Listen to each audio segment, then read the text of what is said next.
তোমরাও দিকে থাকি।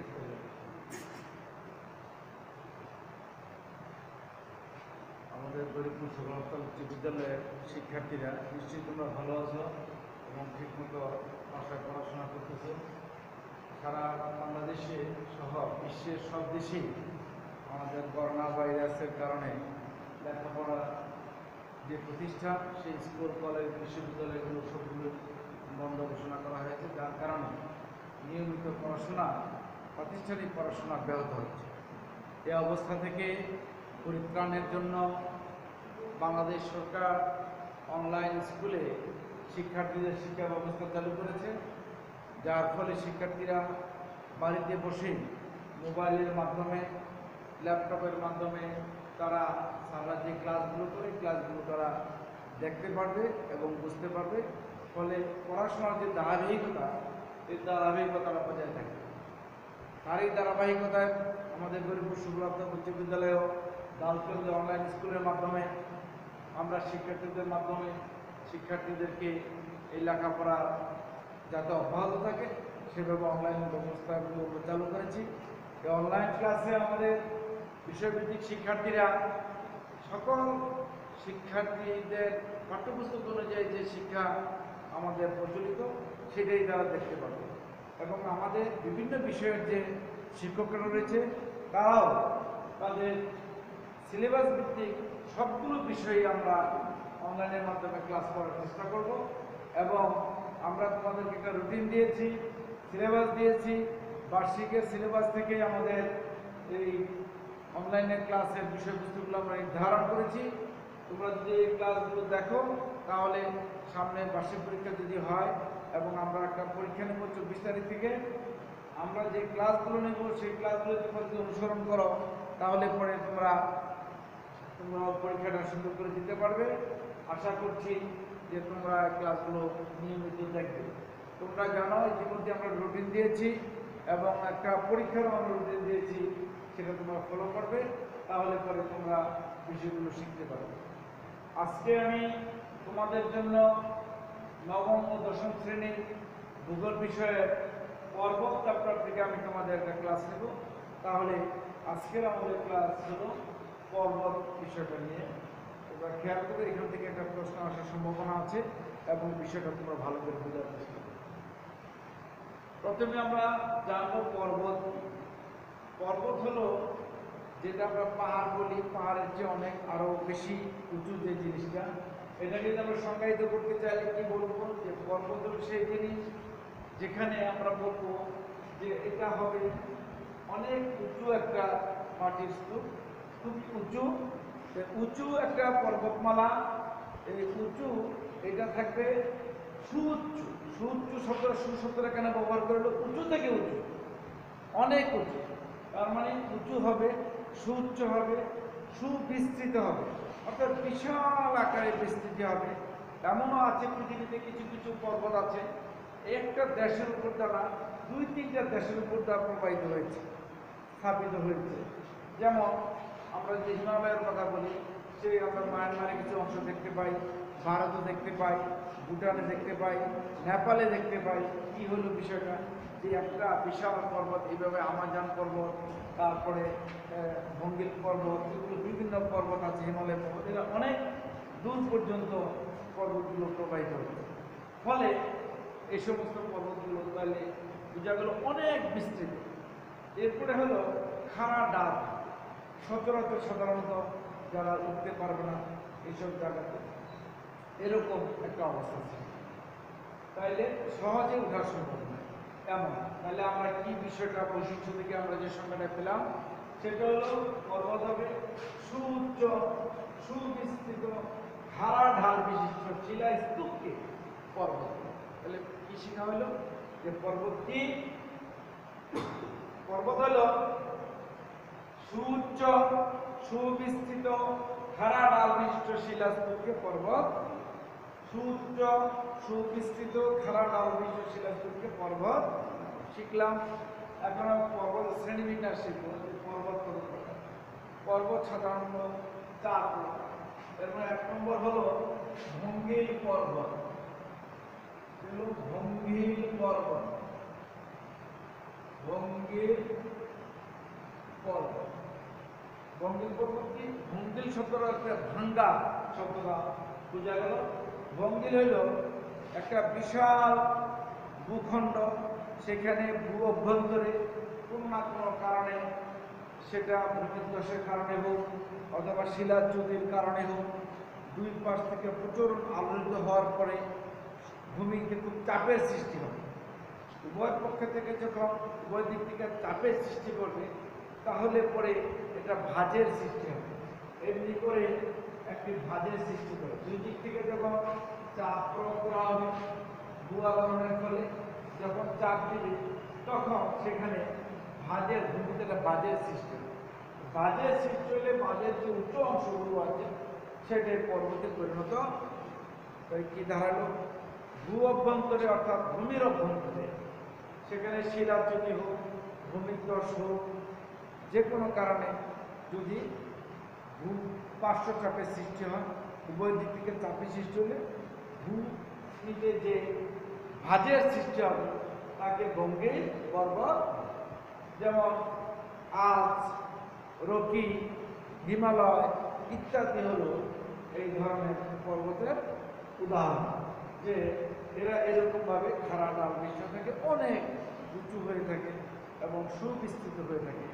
তোমরা খেয়াল করবে যে আজ থেকে 2500 বছর পূর্বে প্লাইস্টোসিনকালে যে ভূ আলোড়ন সৃষ্টি হয়েছিল, সে ভূ আলোড়নে আমাদের যে হিমালয় সৃষ্টি হয়েছিল, এর এই অংশ হিসেবে বাংলাদেশ, মায়ানমার, আরও অন্যান্য জায়গায় যে ভারতীয় উপমহাদেশের এই যে দক্ষিণ অংশে, সাউথ এশিয়ার অংশে যে ছোট ছোট পাহাড়গুলো, অন্যান্য পাহাড়গুলো তৈরি হয়েছে, সেই সময়ের কালই হয়েছে। তাহলে এইভাবে আমাদের পর্বত সৃষ্টি। এরপরে আমরা শিখব আগ্নেয় পর্বত। আগ্নেয় পর্বত, আগ্নেয় পর্বত এটা হলো যখন কোনো আগ্নেয়গিরি থেকে, তোমরা জানো আগ্নেয়গিরি কাকে বলে, এটা জানতে হবে। ভূ অভ্যন্তরে বিভিন্ন রকমের গ্যাসীয় পদার্থ, লাভা ইত্যাদি ছাই ভস্ম উত্তপ্ত হয়ে গ্যাসীয় অবস্থা যখন হবে, তখন সেখানে উৎকীর্ণের জন্য চেষ্টা করবে, এগুলো বের হওয়ার জন্য চেষ্টা করবে। তখন ভূপৃষ্ঠের দুর্বল অংশ দিয়ে, ভূপৃষ্ঠের যে দুর্বল অংশ আছে, ভূত্বকের যে দুর্বল অংশ আছে, কোনো একটা জায়গা দিয়ে ফাটলের সৃষ্টি হয়ে অথবা ছিদ্র সৃষ্টি হয়ে প্রচণ্ড বেগে যখন এগুলো উপরের দিকে উত্থিত হবে, উত্থিত হওয়ার পরে যে পর্বত সৃষ্টি হবে তাকে আমরা আগ্নেয় পর্বত বলব। যেমন দেখো, জাপানের ফুজিয়ামা থেকে এভাবে একটি পর্বতের সৃষ্টি হয়েছে। এটা যদি একটা আগ্নেয়গিরি হয়, এখানে প্রচুর পরিমাণে লাভা, এরকম ছাই ভস্ম, এই জিনিসগুলো আমাদের থাকবে, এই অবস্থাগুলো। এগুলো এখান থেকে এই জামার মধ্যে বের হয়ে এরকমভাবে এই জায়গাতে জামা মুখের পাশে বা পাশে উঁচু ভূমির সৃষ্টি করে। কি দাঁড়া গেল? যে আগ্নেয়গিরি অভ্যন্তরকে ছাই বাষ্প লাভা ইত্যাদি ভূপৃষ্ঠের দুর্বল দিক দিয়ে ফাটলের সৃষ্টি করে যখন এরকমভাবে তার জানামুখের পাশে বিশাল উৎসভূমির সৃষ্টি হবে, তখনই এখানে যে পর্বত সৃষ্টি হবে সেটাই হবে আমাদের আগ্নেয় পর্বত। এইভাবে আগ্নেয় পর্বত সৃষ্টি হয়। এরপরে আমরা শিখব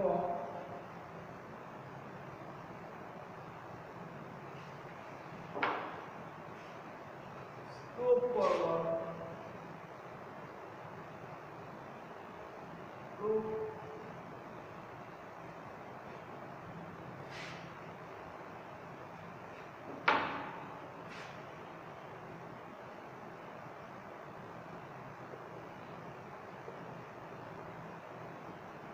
স্তূপ পর্বত যখন সৃষ্টি হয়, এটা দুইভাবে হতে পারে।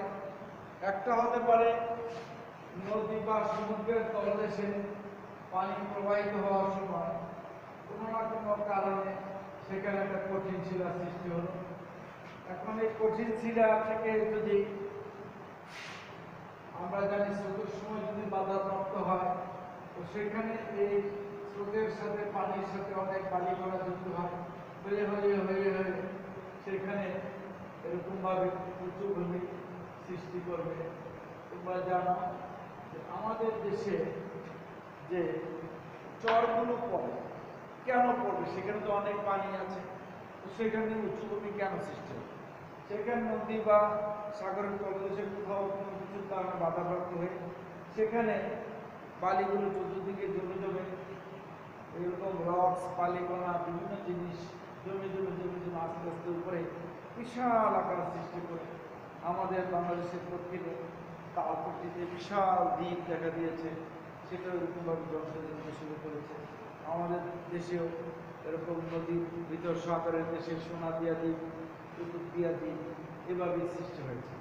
যে এরকম হয়ে যদি সেটা বেশি উঁচু সৃষ্টি হয়, তাহলে সেখানে এরকমভাবে আমরা স্তূপ পর্বত হতে পারে। এটা দুইভাবে হতে পারে, একটা আবার সঞ্চয়জাত পর্বত, আর একটা ক্ষয়জাত পর্বত। সঞ্চিত হয়ে হয়ে বালিকণা ধূলিকণা সঞ্চিত হয়ে হয়ে যে পর্বত সৃষ্টি হবে তাকে আমরা বলব সঞ্চিত পর্বত। আবার একই সাথে একটা সমতল ভূমিতে দেখা গেল সমতল ভূমি, এই সমতল ভূমিতে একটা বেলে মাটির ভূমি হতে পারে, কোথাও মরুভূমি ইত্যাদি, কিন্তু তার এই মরুভূমির ভিতরেই একটা কঠিন শিলা। কঠিন শিলার কারণে এখন আশেপাশের যে এই জায়গাটা হলো কঠিন শিলা। এখন অন্যান্য যে শিলাগুলো আছে, বায়ু প্রবাহ, জলোচ্ছ্বাস, ঘূর্ণিঝড় ইত্যাদি কারণে এই বালিকণা উভয় পাশের যে নরম বালিকণা ছিল, এই বালিকণাগুলো চলে গেছে, প্রবাহিত হয়ে গেল। হয়ে যাওয়ার ফলে এই কঠিন শিলাটা আর কোথাও যেতে পারতেছে, ফলে এইগুলো ক্ষয় হয়ে গেল। এই নরম বালিকণাগুলো ক্ষয় হয়ে গিয়ে কঠিন শিলাটা দাঁড়িয়েছে। এভাবে এই ধরনের শিলাকে আমরা বলবো ক্ষয়জাত পর্বত, ক্ষয় হয়ে পর্বত। তোমরা বিভিন্ন সময়ে তোমরা ইউটিউবে এরকম বিভিন্ন জায়গাতে দেখা যায় আমাজন নদীর পার্শ্ববর্তী দেশে দেখবা, আমাদের সে হিজল গাছের মতো অনেক জায়গায় বিভিন্ন রকম দেখবা যে মাটির বিশাল বিশাল অংশ দাঁড়িয়ে আছে এরকম, কিন্তু চতুর্দিকে আর কোনো বালি মাটি কিছু নেই, একটা কঠিন শিলার স্তূপ দাঁড়িয়ে আছে। এরকম বিভিন্ন গাছের আকৃতি দেখা যাবে এবং এরকম একটা ভাঁজ সৃষ্টি হবে যে দেখা যায় এগুলো দেখতে অনেকটা এই ধরনের আকৃতি। আমরা মাঝে মাঝে তোমরা ইউটিউব সার্চ দিয়ে দেখতে পারবে যে এরকমভাবে পর্বতটা আছে, এরকমভাবে গাছের আকৃতি হয়ে এরকম হয়ে আবার এই ধরনের ভাঁজের দাঁড়িয়ে আছে দেখেছে। চতুর্দিক থেকে এরকম মাটিগুলো ক্ষয় হয়ে চলে গেছে, আর এভাবে কঠিন শিলাটা দাঁড়িয়ে আছে। এই ধরনের যে পর্বত তাদেরকে আমরা বলব ক্ষয়জাত পর্বত। তারপরে আমরা লাস্ট একটা পর্বতের সংজ্ঞা শিখব, সেটার নাম হচ্ছে ল্যাখোলিক পর্বত।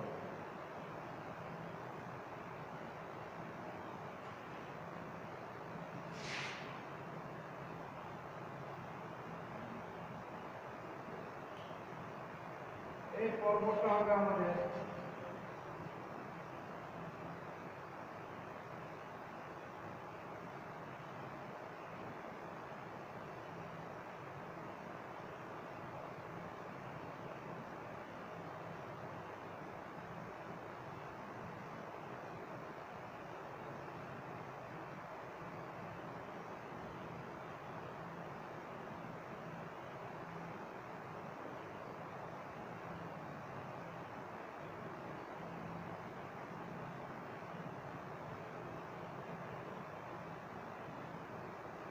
পর্বে আমরা দেখব বিভিন্ন স্তরে স্তরে ভাগ হওয়া।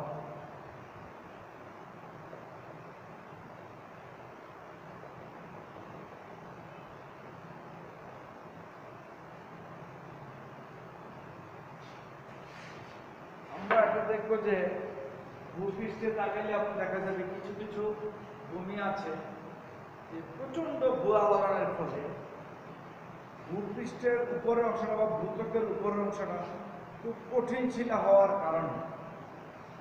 হওয়ার কারণে এটা ভঙ্গিল পর্বতের মতো যে ভেঙ্গে খুব খাড়া হবে, খুব উঁচু হবে সেই সুযোগ নেই, যেহেতু তার ভূত্বকটা অনেক কঠিন। তো সেই কারণে যখন উভয় পক্ষ থেকে যখন চাপের সৃষ্টি করবে তখন দেখা যাবে যে ভূমির একটা বেশ কিছু অংশ অত্যন্ত ছড়ানোভাবে একটা ফুলে থাকে, তাও প্রায় 100-150 মিটার উঁচু হয়ে একটা বিশাল অংশ এরকমভাবে উঁচা হয়ে থাকে, কিন্তু কোনো ভাঙন বা খাড়া ঢালের সৃষ্টি হয় না। এরকম যদি অবস্থার সৃষ্টি হয় তাহলে আমরা বলবো সেটাকে ল্যাকোলিথ পর্বত। অর্থাৎ ভূ আলোড়নের ফলে ভূত্বকের একটা বিশাল অংশ সেখানে আমাদের উঁচু হয়ে থাকবে, কিন্তু সেখানে কোনো রকমের ভাঁজের সৃষ্টি হবে না। এই ধরনের পর্বতকে আমরা বলবো ল্যাকোলিথ পর্বত। অনেক জায়গায় দেখা যায় যে ভূ আলোড়নের ফলে এই অবস্থাগুলো সৃষ্টি হয়েছে, কিন্তু সেখানে বিশাল এলাকা নিয়ে অনেক সময় আমাদের মালভূমিগুলো এরকম হয়, তারপরে অনেক সময় আমাদের সমুদ্র নদী থেকে এগুলো অনেক উঁচু হয় এবং পর্বত থেকে নিচে হয়, মাঝামাঝি অবস্থা সৃষ্টি হয়। এই ধরনের এলাকাতে সাধারণত প্লাবিত হয় না। এইভাবে যে পর্বত সৃষ্টি হয় তাদেরকে আমরা বলবো ল্যাকোলিথ পর্বত। তাহলে আমরা আজকে একটা জিনিস খেয়াল করলাম যে এই যে পর্বত কাকে বলে আমরা শিখলাম। পর্বতের যে আমরা শ্রেণীবিন্যাসটা শিখলাম যে পর্বতকে কতভাবে ভাগ করা হয়েছে, কি কি পর্বত কাকে বলে, যে সুউচ্চ সুবিস্তৃত খাড়া ডালবিষ্ট শিলাস্তম্ভ পর্বত বলে। আর শিখলাম পর্বত 4 প্রকার: বঙ্কিল পর্বত, আগ্নেয় পর্বত, স্তূপ পর্বত বা ল্যাকোলিথ পর্বত। এখন এগুলো আমরা সংজ্ঞা শিখলাম। এখন যদি এই জায়গা থেকে আমাদের সৃজনশীল প্রশ্ন হয় তাহলে কি হতে পারে আমাদের খেয়াল রাখবো যে ক প্রশ্ন হতে পারে একটা উদ্দীপক দিয়ে, ক প্রশ্ন হতে পারে পর্বত কাকে বলে,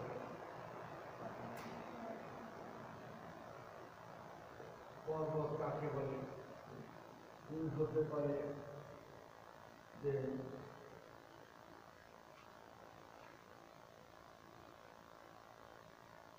সমতল ভূমি ও পার্বত্য ভূমির পার্থক্য দেখা। তো হতে পারে পর্বতের শ্রেণীবিন্যাস,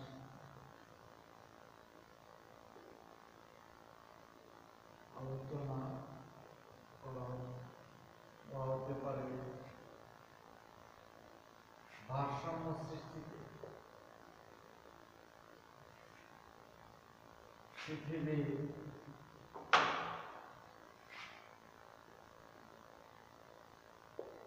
পৃথিবীর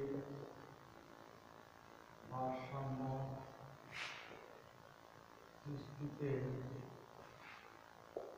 পর্বতের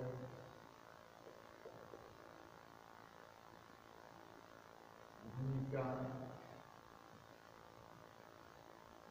বর্ণনা।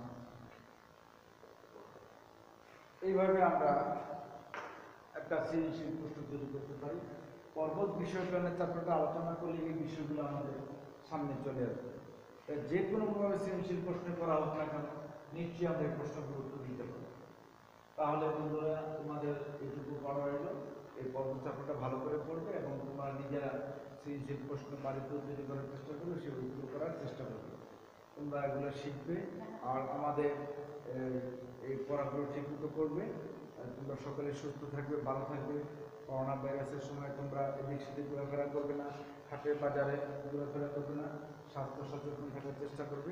সবাই মিলেমিশে খুব গিঞ্জি গিঞ্জি এলাকাতে তোমরা চলাফেরা করবে না, সবাই সুন্দরভাবে পরিষ্কার পরিচ্ছন্ন থাকবে, নিয়মিত হাত ধুবে, সবসময় পরিষ্কার থাকার চেষ্টা করবে, স্বাস্থ্য সচেতন হবে, পরিবারকে বলবে এবং আশেপাশে যা আছে আত্মসচেতনকে বলবা সুস্থ থাকার জন্য যা করণীয় তাই যেন করা হয়। তো সবাই সুস্থ থাকো, ভালো থাকো, এই বলে আমার ক্লাস এখানে সমাপ্ত করলাম। আল্লাহ হাফেজ।